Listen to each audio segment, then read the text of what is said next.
I'd like to comment on the avalanche of tablets poised to enter the market in the coming months. First, it appears to be just a handful of credible entrants, not exactly an avalanche. Second, almost all of them use 7-inch screens, as compared to iPad's near 10-inch screen. Let's start there. One naturally thinks that a 7-inch screen would offer 70% of the benefits of a 10-inch screen. Unfortunately, this is far from the truth.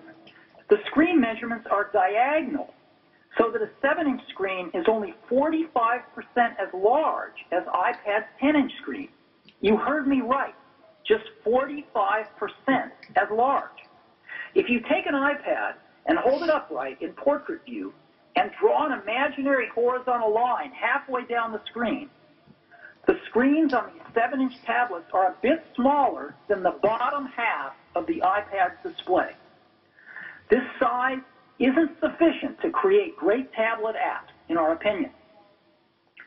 While one could increase the resolution of the display to make up for some of the difference, it is meaningless unless your tablet also includes sandpaper, so that the user can sand down their fingers to around 1/4 of their present size.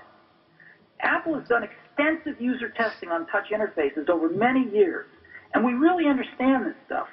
There are clear limits of how close you can physically place elements on a touchscreen before users cannot reliably tap, flick, or pinch them.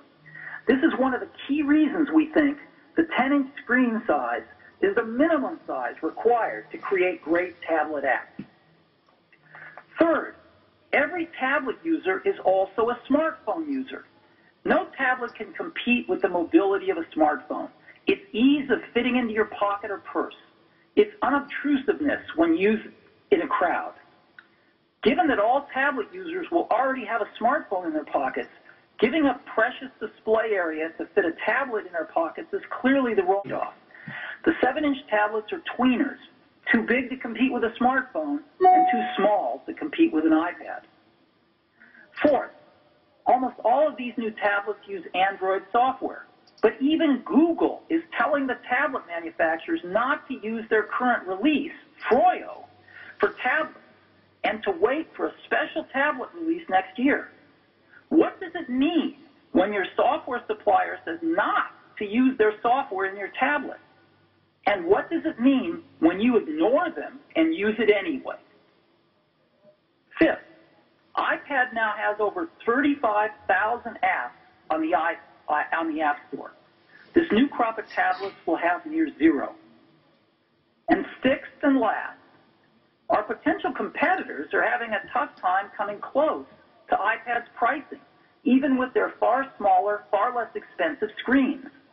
The iPad incorporates everything we've learned about building high-value products from iPhones, iPods, and Macs. We create our own A4 chip, our own software, our own battery chemistry, our own enclosure, our own everything. And this results in an incredible product at a great price. The proof of this will be in the pricing of our competitors' products, which will likely offer less for more. These are among the reasons we think the current crop of 7-inch tablets are going to be DOA, dead on arrival. Their manufacturers will learn the painful lesson that their tablets are too small and increase the size next year, thereby abandoning both customers and developers who jumped on the 7-inch bandwagon with an orphan product. Sounds like lots of fun ahead.